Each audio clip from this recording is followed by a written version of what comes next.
এটা হচ্ছে chicken. Chicken আমি ম্যারিনেট করে রেখেছিলাম। এখানে আমি পেঁয়াজ ভাজছি। এখানে পেঁয়াজ ভাজা আমার হয়ে গেছে। এবার চিকেনটা আমি দেবো। চিকেন আমি দই আর সব গুঁড়ো মশলা দিয়ে মেখে রেখেছিলাম প্রায় 1 ঘন্টার মতন।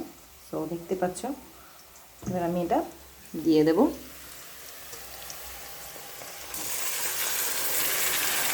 আর এইটা আমি ধুয়ে দেবো বাট কিছুক্ষণ পর।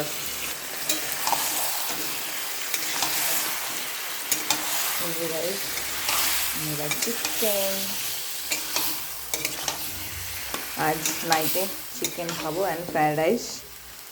তো ভালো করে তেলের সাথে মিক্স করে নিই। সো গাইজ এটা আমি ভালো করে মাখিয়ে এখানে আমি বাটা মশলা দিলাম। এটাকে ভালো করে আবার নেড়ে নেবো। তো এটা হচ্ছে, সবাই লাইক করবেন, কমেন্ট করবেন, ফলো করবেন।